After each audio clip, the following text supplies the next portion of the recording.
कि हम इस समय सत्ता में नहीं है, सत्ता में नहीं है इसीलिए यहाँ उपस्थित भी हैं।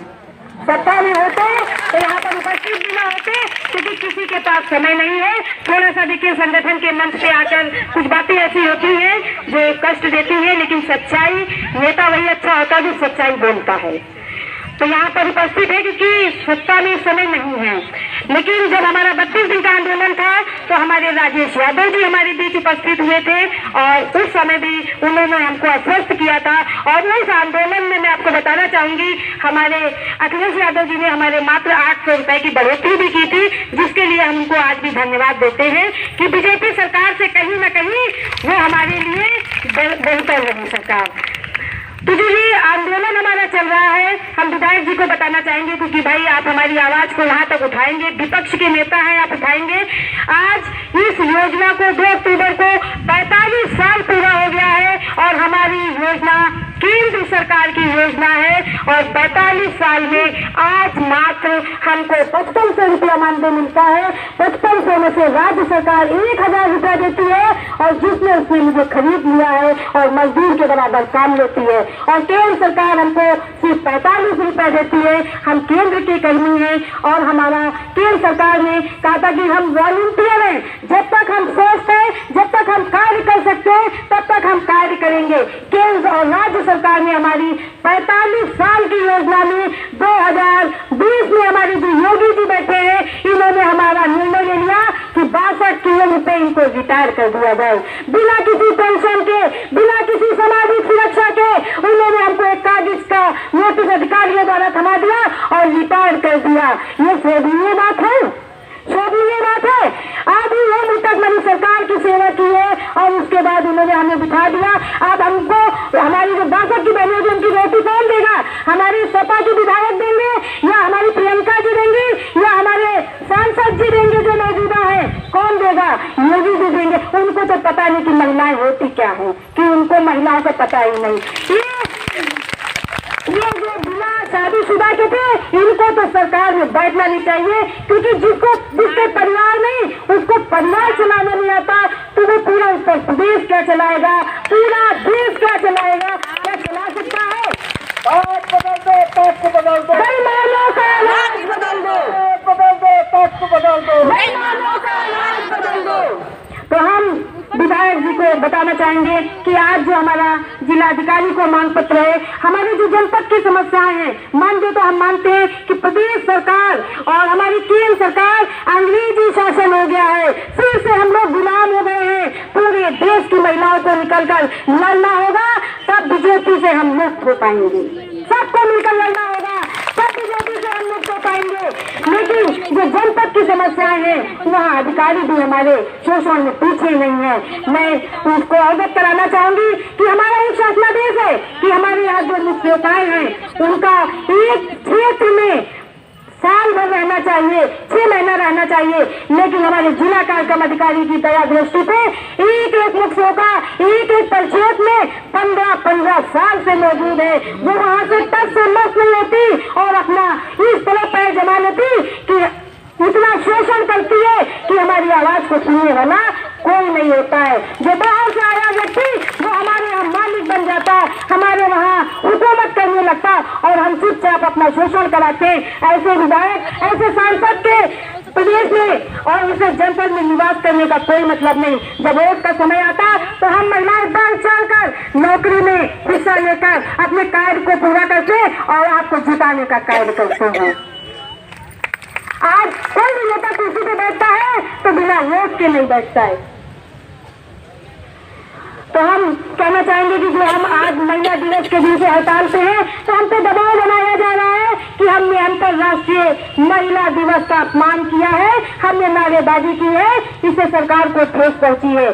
क्या हमने कोई ऐसा गलत कार्य किया है? अपनी आवाज को उठाना गलत है। माननीय दारा सिंह जी उसी महिला दिवस के दिन यहाँ पर ऑडिटोरियम में जिलाधिकारी महोदय और सबके समक्ष कुछ महिलाओं को जो वहाँ पर उपस्थित थी 5 महिलाओं को सम्मान दिया गया। अगर वो संवेदनशील थे, उनको ये जानना था कि आज ये क्यों आंदोलन पे क्यों आज के दिन नारेबाजी हो रही है, क्यों आपत्ति टिप्पणी हो रही है? तो क्या 5 मिनट का रास्ता वो यहाँ पर नहीं आ सकते थे? अगर आते और वो कहते कि आपकी मांगों को रखा जाएगा, आज के दिन आप इसको समाप्त कर दीजिए, तो हम समाप्त कर देते। लेकिन जिलाधिकारी ने भी संज्ञान में नहीं लिया और माननीय दारा सिंह ने भी संज्ञान में नहीं लिया, इसलिए हम आंदोलन पर हैं। हमारा आज आंदोलन का अंतिम चरण का दिन है और द्वितीय चरण में हमारे प्रदेश अध्यक्ष के आह्वान पर हम अप्रैल माह के प्रथम सप्ताह में जीपीओ पार का घेराव करेंगे। चाहे लाठी चले, चाहे डंडा चले, जो भी होगा देखा जाएगा, लेकिन अपने अधिकार की लड़ाई को लेकर रहेंगे। माननीय विधायक जी से निवेदन है कि जो हमारे जनपद स्तरीय की समस्याएं हैं, जो ज्ञापन देकर आए हैं, उस पर थोड़ा सा संज्ञान लें और हम बहनों की जो जनपद स्तर की समस्याएं हैं, हम अपेक्षा करते हैं कि उनसे हमको मुक्त कराया जाए। धन्यवाद।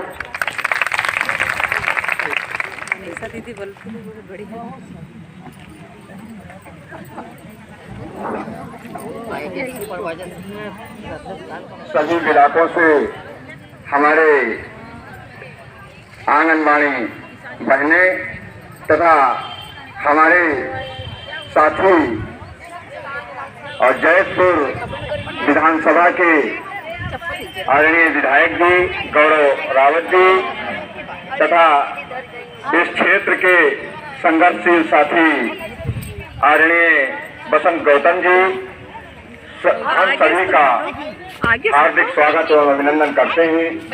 आदरणीय कि इन आंगनबाड़ी बहनों का जो थे आज कई दिन से देख रहे थे और बराबर हमसे संपर्क कर रहे थे और चर्चा में थे कि जो आज ये बहनें सड़कों पर हैं और ये निकम्मी सरकार ये माँ शक्ति की जो बात करती है और माँ शक्ति दिवस मना रही है, ये कितनी निकम्मी सरकार है कि हमारी बहनें आज सड़कों पर 8 दिन से धूल चाट रहेंगे।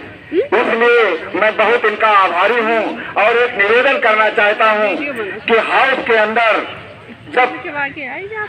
अंदर इनकी आवाज, इनकी पीड़ा, इनके दुख दर्द की आवाज आप बुलंद आवाज के साथ उठाने का काम करेंगे, ये हमें विश्वास है। और मैं ये कहना चाहता हूँ आदरणीय विधायक जी से कि आप जब चुनाव लड़ रहे थे, ये बहनें मसौली और हड़क की हमने 2 मीटिंगें किया और आपके प्रतिनिधि के रूप में कई साथी मौजूद रहे और दिन रात एक करके आपको विधानसभा पहुंचाने का काम किया है। इसलिए ये बहुत बहुत धन्यवाद की पात्र हैं हमारी बहनें और हम आशा करते हैं, उम्मीद करते हैं कि इनकी आवाज को हाउस के अंदर बखूबी आप उठाने का काम करेंगे। और आपके बीच में माननीय एमएलसी साहब भी आना चाहते थे, किसी कारणवश वो बाहर हैं, आ नहीं पाए, उनसे भी मैं निवेदन करूंगा और आदरणीय विधायक जी से मैं कहूंगा कि उनसे भी कहें विधान परिषद में भी इनकी आवाज उठे। इसी के साथ मैं अपनी बात को खत्म करता हूं और इनके दुख को ध्यान में रखते हुए आदरणीय विधायक जी इनको संदेश दें। धन्यवाद। आंगनबाड़ी कार्यकर्त्री पूरे जनपद की जो यूनिट है उनकी अध्यक्ष मनीषा कनौजिया जी को मैं धन्यवाद और बधाई देता हूं कि आज सब लोगों ने हमको यहाँ पे बुला के और अपना जो ज्ञापन और आपकी बात उठाने का जो आपने अवसर दिया, उसके लिए मैं आप सभी माताओं और बहनों का धन्यवाद देता हूं। और हमारे नेता आदरणीय अखिलेश यादव जी, आप सब लोगों की संघर्ष की लड़ाई में हम लोगों के साथ में हैं। हम लोगों का जो अभी आप पिछले 2-3 दिन पहले जो ज्ञापन दिया गया था, मैंने कल अपने पार्टी को कार्यालय पहुंचा दिया है और हमारे नेता ने आश्वासन दिया कि आने वाली जो हमारी सरकार है आएगी तो हम लोग आपको जो भी उचित मांगे उनको माना जाएगा। और आप सब लोगों की लड़ाई में हमारी पूरी पार्टी और हमारे पूरे साथी बल के साथ में आपके साथ में है। अभी हम लोग एडीएम साहब के प्रवास में जा रहे हैं। आप लोगों की जो भी उचित मांगे इस टाइम हो सकती है, क्योंकि हम लोगों की सरकार नहीं है, बिना सरकार के संभव नहीं, क्योंकि हमारे परिवार की भी, हमारी भाभी, हमारी चाची, आप सब लोगों के इसमें है। शायद कोई आंगनबाड़ी में कोई सुपरवाइजर, कोई क्या, हम लोग समस्याएं समझते। अभी कोरोना काल में आप लोगों को झोंक दिया गया था, जबकि कोई सुविधाएं, कोई व्यवस्थाएं आप लोगों को नहीं दी गई थी। हम लोग आप लोगों की परिवार से हम लोगों को आपकी परेशानी और समस्याओं को हमें पता है, हमारे नेताओं को पता है। हम लोगों को नेता काम करने में विश्वास रखते, बोलने में विश्वास नहीं रखते। तो कहने का मतलब हमारे साथ में किसान नेता आदरणीय कमलेश यादव जी बैठे हुए भी प्रदेश के नेता हैं हमारे साथ, और सभी ये किसान नेता आए हुए। आप सब लोगों के साथ में हम लोग आपकी लड़ाई लड़ेंगे और आने वाले वक्त में आपकी जो भी मांगे हैं उसको हम लोग सदन में हमारे मंत्री साहब से बात हुई है, हमारे जिला अध्यक्ष जो है आदरणीय आत्मयार साहब से बात हुई, हमारे प्रदेश अध्यक्ष नरेश उत्तम पटेल साहब से बात हुई। हम सब लोग आपकी लड़ाई को लड़ेंगे और आपकी मांगों को मनवाने में आपके साथ में कंधे से कंधा मिला के काम करेंगे। बहुत बहुत धन्यवाद। नारी एकता और आंगनबाड़ी एकता जिंदाबाद। जय हिंद, जय भारत। बहुत बहुत धन्यवाद। दिल्ली ने खोला स्कूल, लेकर बैठ गई एक रूल, लेकर बैठ गई एक रूल, माफ करी जब पूरी फीस, माफ करी जब पूरी फीस, चूहे आए 25-30, चूहे आए 25-30, उल्टा सीधा पाठ पढ़ाया, उल्टा सीधा पाठ पढ़ाया, चुपके से एक चूहा खाया, चुपके से एक चूहा खाया, जाने किसने खोली पोल, जाने किसने खोली पोल, शोर किया और पीछा ढोल। शोर किया और पीछा ढोल। बच्चों, आज हम तुम्हें पक्षियों के बारे में समझाएंगे, कौन सा पक्षी कहाँ रहता है। ठीक है? हो गया? समय न जाए खाली, समय न जाए खाली, समय न जाए खाली, समय न जाए खाली, बच्चों बजाओ ताली, बच्चों बचाओ ताली, बच्चों बजाओ ताली। बच्चों बचाओ ताली। दूर डाल पर किसका घर है, दूर डाल पर किसका घर है, दूर डाल पर किसका घर है, दूर डाल पर किसका घर है, प्यारी सी चिड़िया का घर है, प्यारी सी चिड़िया का घर है, प्यारी सी चिड़िया का घर है, प्यारी सी चिड़िया का घर है। बच्चों बजाओ ताली, बच्चों बचाओ ताली, समय न जाए खाली, समय न जाए खाली, दूर डाल पर किसका घर है, दूर डाल पर किसका घर है, दूर डाल पर किसका घर है, दूर डाल पर किसका घर है, प्यारी सी मैना का घर है, प्यारी सी मैना का घर है, प्यारी सी मैना का घर है, प्यारी सी मैना का घर है। समय न जाए खाली, समय न जाए खाली, बच्चों बजाओ ताली, बच्चों बचाओ ताली, समय न जाए खाली, समय न जाए खाली, बच्चों बजाओ ताली। बच्चों बचाओ ताली। दूर डाल पर किसका घर है, दूर डाल पर किसका घर है, दूर डाल पर किसका घर है, दूर डाल पर किसका घर है, प्यारी सी कोयल का घर है, प्यारी सी कोयल का घर है, प्यारी सी कोयल का घर है, प्यारी सी कोयल का घर है। समय न जाए खाली, समय न जाए खाली, बच्चों बजाओ ताली। बच्चों बचाओ ताली।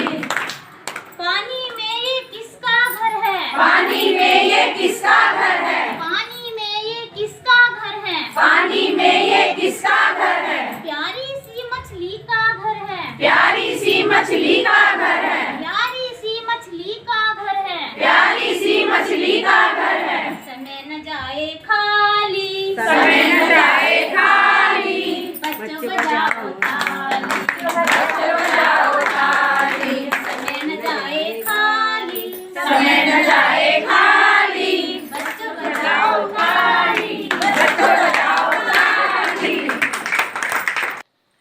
राकेश, तुम क्या कर रहा हो? कुछ पता नहीं है?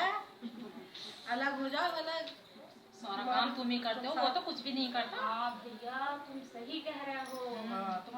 तुम्हारे वो तो मोटरसाइकिल दबावे और भाग जाता, कहीं बाजार कहीं कहीं कहीं जाता रहता है वो। हाँ, और तुम खेती में लगे रहते हो। हाँ, कुछ करना पड़ेगा। अपने बापू से बात कर लो, सारा मान पे छोटे भैया को दे दो। कभी आप ऐसी रह जाओ।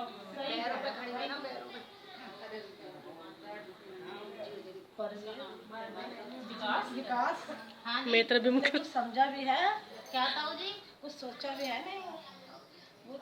क्या सोचो ताऊ जी, अपने बता बापू दो। से बात कर लो। क्या सारा बात मान करूं? तुम्हारे बड़े भैया को न दे दे। पिताजी कुछ कह रहे थे क्या? कह रहे थे, क्या कह रहे थे? वो यूँ कह रहा थे कि बड़ा लड़का सारा काम करता है, छोटा तो नाकारा हो गया बिल्कुल। अच्छा जी, ऐसा कह हाँ, रहे थे ऐसे क्या? बोल रहे थे वो। मैं आज ही पिताजी से बात करूंगा। हाँ, अब न्यारे हो जाओ, न्यारे में ही फायदा रहेगा। हाँ सही कह रहे हो, न्यारा ही होना पड़ेगा। क्यों बड़े भैया तो मुझे ऑर्डर लगा के चले जा कि वो काम कर ले, वो काम कर ले, सारा खेती बाड़ी का काम तो मुझे ही देखना पड़ेगा। हाँ। आज ही बात करता हूँ। देख लो, हम तो तुम्हारे भले के कह रहा है। हाँ तो आगे सही तुम्हारी कह रहा है। तो तुम्हारी मर्जी। हाँ सारा काम तो मुझे ही करना पड़ता।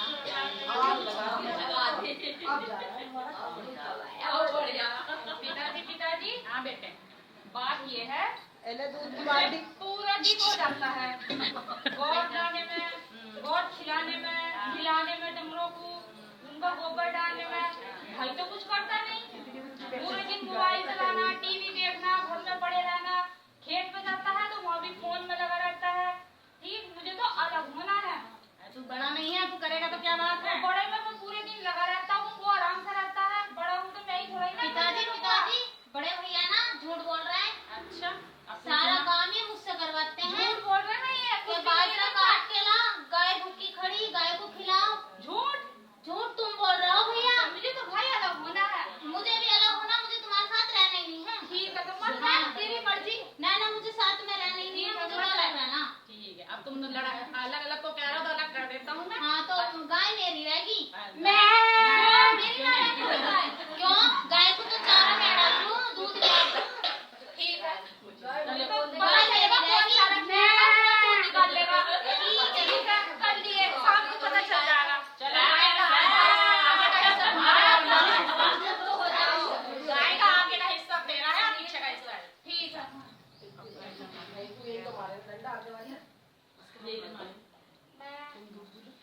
गौरी गौरी, जल्दी से घास खा ले, शाम को दूध मुझे ही दिए। गौरी गौरी, ठीक से खड़ी हो जा जरा, मुझे दूध दूहना है। दूध? अरे पिताजी पिताजी, पिताजी भैया ने देख लो, गाय को चारा डालते हुए ना और उसको डंडा मार दिया, उसने मेरे लात मार दी, मेरा सारा दूध बिखर गया। अब उसका अगला हिस्सा हुआ, अगले हिस्से में कुछ भी करे तो ऐसे थोड़ी ना कि जिस टाइम दूध दूहने का टाइम होता है उसी टाइम पे चारा देंगे। तो यही देखो, ये एकता में शक्ति है। अब पूरी गाय तुम दोनों तो मुझसे तो ताऊ जी ने कहा था कि वो तेरे पिताजी ना बड़े भैया को दे देंगे सारा, तो मैंने तो इसलिए तुमसे हिस्सा मांगा था। बहुत अच्छा मेरे से भी ऊपर नहीं बोलना था। घर में आग लगा दी, का मतलब भैया वे हमारे घर में आग लगा रहे हैं, हमें अलग करना चाहते हैं। सही कह रहे हो। भैया अब हमने आज से लड़ाई नहीं करने के, है ना, और हम दोनों भैया ना साथ में रहेंगे। हवन में ही बैठने तक क्या आ रहा है।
10 चिड़िया उड़ती है ऊपर, आती है बादल छूकर, आती है बादल छूकर।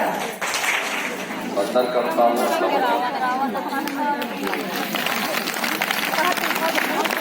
बहनों,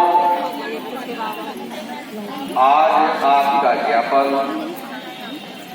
किसी मंच पर कुछ अलौकिक प्रतिभाएं आएंगी और हमारा 1500 ज्ञापन माननीय मुख्यमंत्री जी के समक्ष प्रस्तुत कराने में सहयोग प्रदान करेंगे और ज्ञापन भी हम जिलाधिकारी महोदय के माध्यम से भी माननीय मुख्यमंत्री जी को भेजेंगे। आज तारीख से प्रारंभ आंदोलन में हमारी बहनों ने जिस अदम उत्साह का परिचय दिया, जिस अनुशासन और जिस तन्मयता के साथ आप लोगों ने ईमानदारी का परिचय देते हुए ये पाया कि 5500 रुपए में हमारा काम चलने वाला था। एक जमाना होता था बहनों, जब ऑफिस के कर्मचारी और ऑफिस की बाबों और चपरासी ये वही विकास कौन है कि हमारे विजिलेंस के भी तमाम अधिकारी पसंद होंगे। वो भी ये महसूस करते होंगे कि जब उनकी नौकरी लगी थी तो उनके पास साइकिल नहीं होती थी लगा, और अगर साइकिल होती थी तो पुरानी साइकिल होती थी और पंचर जुड़ाने के पैसे नहीं उनके पास होते थे। लेकिन उनकी लड़ाइयों में और उनकी ईमानदारी का परिचय रहा कि आज हमारे कर्मचारी साथियों को 50,000 रुपए के मजदूरी। आज कोई ये वही विकास कौन है कि आपके तमाम ऐसे रिश्तेदार, तमाम ऐसे बच्चन जब किसी भी पोस्ट में रहे हुए होंगे तो आप कहती होंगे कि मेरे दादा और मेरे चाचा इस पद पर जॉब करते थे, लेकिन उन्होंने जिंदगी में कोई काम नहीं कर पाए, सिर्फ ईमानदारी से।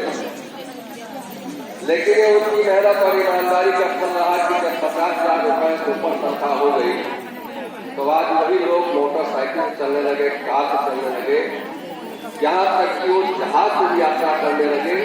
वो स्थिति आई है। लेकिन जब हम लोगों लड़ाई लड़ी थी 1982 में, जब मैं राष्ट्रीय सेवा में आया था, तो उस दौरान मुझे मालूम है कि उस दौरान लोगों पर क्या बीती।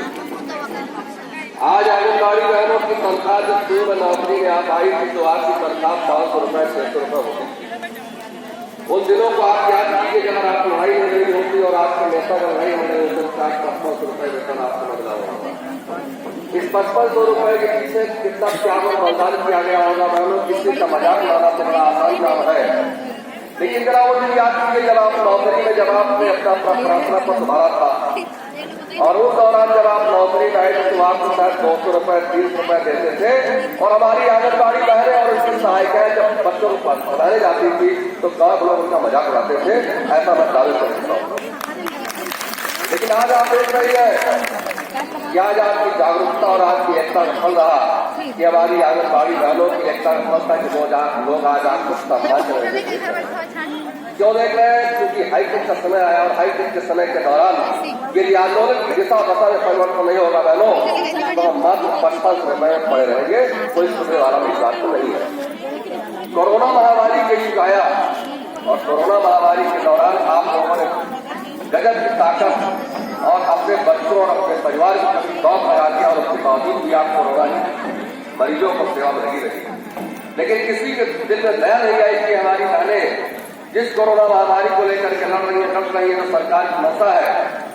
किसी व्यक्ति ने भी आकर के आपको धन्यवाद कहा।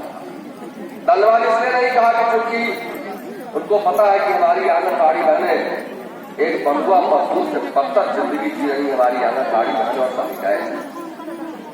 ये कभी आप मंथन कीजिए, लोग कहते हैं कि उन्होंने कुछ नहीं किया, इन्होंने कुछ नहीं किया, लेकिन हमको अपने लक्ष्य की ओर देखना है। महाभारत में आपने देखा होगा कि अर्जुन से पूछा गया था कि आपको क्या दिखाई पड़ रहा है, उन्होंने कहा था कि मात्र मुझे मछली की आंख दिखाई पड़ती है। दोनों मुझे भी मात्र को दिखाई पड़ रहा है कि आपकी बाल और आपको मान का मान दिखाई पड़ रहा है, मुझे और कुछ नहीं पड़ रहा है कि मेरे संसद के बारे में लोग क्या कह रहे हैं, मेरे संसद के बारे में लोग क्या कर रहे हैं, मैं उसकी परवाह नहीं करता। बहनों, आज एक कारण बनता है कि 8 तारीख से जिस तरह से आप लोगों ने कठोर परिश्रम करके अपनी तहसीलों में हमारी आंगनबाड़ी बहनें लाल झंडे का धरना प्रदर्शन कर रही थी, तो वहां के जिलाधिकारी और तहसीलदार महोदय ने भी हमारी बहनों का मजाक उड़ाने का प्रयास किया, जो कि सरकार की बात जानकारी दी गई। मैंने उनसे कहा कि तो कोई दिक्कत की बात नहीं है, आज मेरी कल तुम्हारी। हम जिला प्रशासन के माध्यम से ज्ञापन दे चुके थे और हमारे विजिलेंस के अधिकारियों ने भी पूरे तहसील से लेकर के विभिन्न स्तरों पर जानकारी दिला दी थी कि हमारी बहनें आंदोलन कर रही हैं, शांति आंदोलन कर रही हैं, लेकिन लालगंज के प्रशासन ने हमारी बहनों को फर्ज लाया था। लेकिन हमारी बहनों ने भी अदम उत्साह का परिचय दे करके, उन्होंने एकता का परिचय दे करके वहां पर उसी स्थान पर उन्होंने धरना प्रदर्शन भी किया और अपनी बात को मनवाने का प्रयास भी किया और कर भी रही है। इसके लिए मैं लालगंज तहसील विशेष तौर पर खीरो और लालगंज और खैरी के बहनों को प्रणाम करता हूँ, वंदन करता हूँ। बहनों, इसकी परवाह मत कीजिए कि अमुक क्षेत्र की बहनें आपके साथ नहीं आई है। भगत सिंह ने क्या किया था बहनों? भगत सिंह ने किया था जिसमें उन्होंने काकोरी बमकांड किया था। काकोरी बमकांड के दौरान जब उनसे पूछा गया था कि इसका मकसद क्या है, तो उन्होंने कहा था कि मेरा मकसद ये बात है कि अंग्रेजी हुकूमत को हमें एहसास कराना है कि हमारी एकता में ताकत क्या है। और यही कारण था कि हमारा आंदोलन भी माननीय मुख्यमंत्री योगी आदित्यनाथ जी को बताना चाह रहा है कि महिला जागरूक हो गई है। अगर महिला सशक्तिकरण दिवस मनाया जा रहा है तो ये योगी आदित्यनाथ जी हमारी बहनों पर भी कुछ ईमानदारी के साथ में अपनी दायित्व अपनाइए, क्योंकि मैं ये भी कह सकता हूँ कि हमारी किसी पूर्ववर्ती सरकारों ने हमारी बहनों के साथ कुछ भी नहीं किया, चाहे वो मायावती की सरकार रही हो, चाहे अखिलेश यादव की सरकार रही हो, चाहे कांग्रेस सरकार रही हो, किसी सरकारों ने मेरी बहनों का आत्मविचार नहीं किया। हाँ, वर्तमान सरकार के बारे में अभी मुझे उम्मीद है कि उन्होंने वादा किया था एक सरकार का मंत्री 120 दिन के अंदर आपकी मांग को पूरी करेंगे।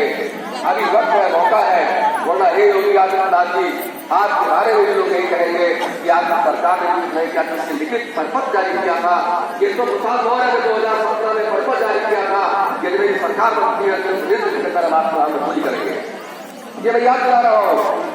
बचरावा विधायक रामलाल खेड़ा जी थे और रामलाल खेड़ा जी के पास में हम लोग गए थे अनिता जी के माध्यम से, अपने जिला अध्यक्ष के माध्यम से हमारी शिकायत वालों ने घेराव किया था और रामलाल खेड़ा जी ने बात कही थी, बहनों आप शांत रहिए, मैं वकील तरह आपकी लड़ाई लड़ता रहूंगा।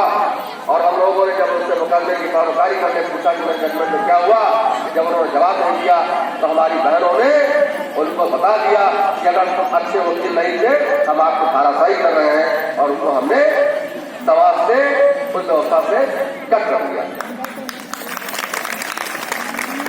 अगर यही स्थिति हमारी वर्तमान में तो ये मालूम है, बात ध्यान करके सुनो कि हमारी बहनें कितना अच्छा कार्यकर्ता के रूप में काम करेंगी, उसे दूर नहीं, क्योंकि हम शांति से लड़ाई लड़ते हैं, हम मुर्दाबाद नहीं करते।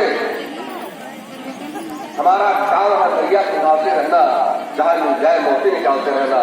इन दरियों में बैठी हुई हमारी बहनें सुपरवाइजरों से भी ज्यादा विद्वान है और बुद्धिजीवी और पढ़ी लिखी है। इन्हीं बहनों में से तमाम ऐसी बहनें जो सीडीपीओ से भी ज्यादा पढ़े लिखे बहनें बैठी हुई है। दुर्भाग्य है कि आज मेरिट में दुर्भाग्य है कि उनका नाम उस स्थिति पर नहीं आ पाता है। इसका मतलब ये नहीं होता कि हमारी बहनें योग्यता में कम है, हाँ पद में जरूर है, लेकिन बुद्धिमान और विवेकता में कमजोर नहीं है। हमारी बहनों के बारे में चिंतन होता है। वो अधिकारी कहते हैं कि अगर आप आंदोलन में जाती हो तो आप तो देख लेंगे। हमारे बारे में लोग कहते हैं कि मिश्रा जी अब तो लोग चापलूसी करते हैं, लेकिन बहनों मेरे हंसने का मतलब ये नहीं कि मैं डरता हूँ और मेरे हाथ जोड़ने का मतलब ये नहीं हो गया कि मैं उसको करता हूँ, बल्कि मेरी आदत है जब मैं हाथ जोड़ता हूँ तो आप जान लीजिए कुछ जड़ों होने वाला है, और अगर मैं हंसने लगूँ तो आप समझ लीजिए कुछ चमत्कार होने वाला है। मैं दावे कह रहा हूँ, मैं करता हूँ, अगर हमारे इस आंदोलन के दौरान हमारे किसी भी ICDS बहन के साथ में किसी भी अधिकारी और कर्मचारी ने किसी प्रकार की कार्रवाई की तो मैं दावे के साथ कह सकता हूँ पिछले 10 साल की भ्रष्टाचार के साथ 15 मिनट तक रद्द कर दूंगा।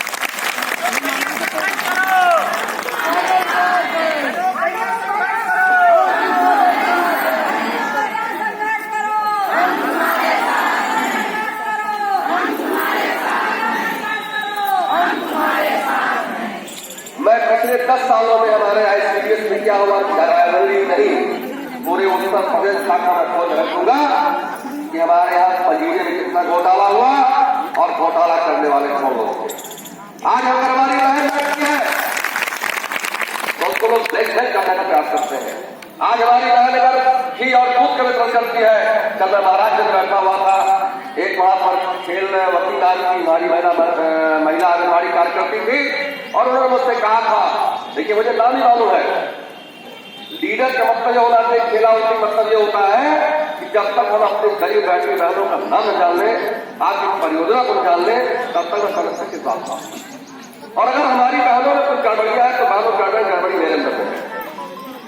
मैं किसी बहन को भी दोष नहीं दे सकता, हमारी बहनें तो बहुत अच्छी है, पूरा जनपद मेरा बहुत अच्छा है, गलतियां तो मेरी है। क्यों गलती मेरी है कि मैं अपनी बहनों की भावनाओं को समझने का प्रयास करता हूँ। आज हमारे पास जो नेता मेरे बैठे हुए हैं, आज नेता ही मेरे बैठे मंच के माध्यम से उनको सचेत करना चाहूंगा कि आपको नेतागिरी करना है तो अपनी बहनों को अपने साथ कंधे से कंधा मिलाकर के साथ देना होगा। अगर नहीं काम करना है तो आप कैसे भैया हम काम करने में समर्थ है। मुझे कोई पद की आवश्यकता नहीं है, जिससे मेरी बहनें मुझसे कह देंगे भैया आपको मदद करने की आवश्यकता नहीं है, बतावे कर सकता हूं, मैं आपको मदद करता रहूंगा, लेकिन मुझे अगर पद को लेकर के एकता में अनेकता पैदा होती बहनों तो मैं पद छोड़ने को तैयार होगा, ये मैं वादा करता हूं मंच के माध्यम से, लेकिन बहनों की एकता हमारी बनी रहे। मैं पद यानी संगठन एक साध्य है, संगठन एक साध्य ना कि साधन, और ज्यादातर मैं देखता हूं कि संगठन को साधन के रूप में देखते हैं ना कि साध्य के रूप में। साध का मतलब ये होता है जैसे हम बैठ करके पूजा करते पाठ करते भगवान याद करते हैं, उसको कहते हैं साधना। और साधन का मतलब होता है कि संगठन की आड़ में हम कहते हैं कि अगर सुपरवाइजर हमसे खुश रहेंगे तो हमको 4 पैसे मिलेंगे, ऐसे नेताओं को जाता नहीं है। अगर उन नेताओं की आवश्यकता है तो मेरी बहनों के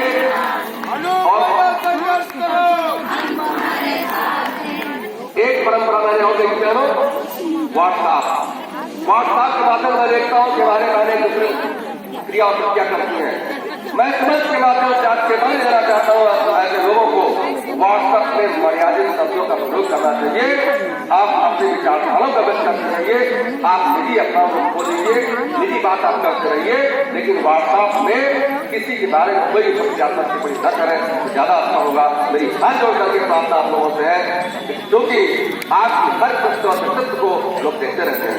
बहनों, मैं एक बात और कहना चाहता हूँ, रिपीट करना चाहता हूँ, अगर हमारे जनपद के जिला प्रशासन ने और हमारे ICDS परिवार में किसी भी सहायता और किसी भी परियोजना की किसी भी आंगनबाड़ी कार्यकर्ती का कोई कार्यवाही करती है तो पिछले 10 साल की भ्रष्टाचार का रिकॉर्ड का पन्ना मैं खोल दूंगा, चाहे उनके देश सलामत छोड़ जाता है, या चाहे उनके माफियाएं या उनके लोग चाहे मुझे गोलियों से छलनी कर दे, लेकिन बहनों अगर मैंने क्रांतिकारी कदम उठाया है तो मेरा एक कदम पीछे नहीं उठेगा। इसलिए मुझे शक न किया जाए, मुझे डिस्टर्बेंस न किया जाए, और जब भी मेरे प्रांत का आंदोलन होगा, हमारा आह्वान होगा, हम उसका अनुपालन करेंगे। जिला प्रशासन से मेरी कोई शिकायत नहीं है, और इस मंच के माध्यम से मैं तहसील लालगंज प्रशासन की भर्त्सना करता हूँ और निंदा करता हूँ। इस मंच के माध्यम से और एलआईयू के जो विजिलेंस के हमारे अधिकारी हैं, इस बात को एसडीएम लालगंज को दूरी अवगत कराने की बात करें कि तफसील दुपारी में, क्योंकि लोकतंत्र में हर व्यक्ति को अपनी बात करने का नैतिक अधिकार दिया गया है।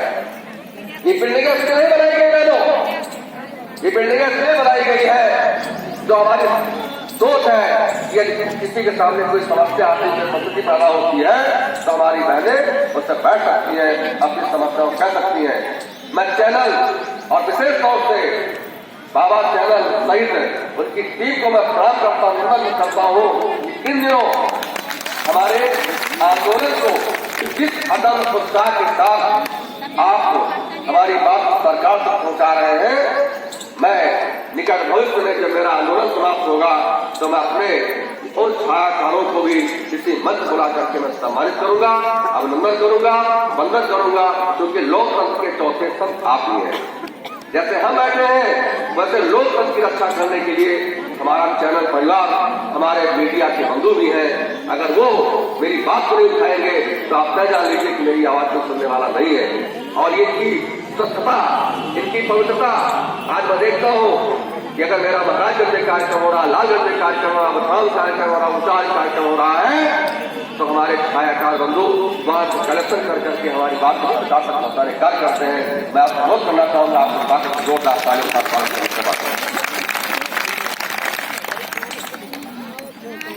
मैं गाय के होते चार, गाय के होते चार, दूध पिलाती करती प्यार, दूध पिलाती करती प्यार, हाथ में उंगली होते पांच, हाथ में उंगली होते पांच, सच को कभी नहीं आती आँच, सच को कभी न आती आँच, उड़ चले कबूतर छह, उड़ चले कबूतर छह, आपस में हिल मिल कर रहते, आपस में हिल मिल कर रहते, चींटी को ले चले बड़ा, चींटी को ले चले बड़ा, सब मिल चिड़िया उड़, तोता उड़, मैना उड़,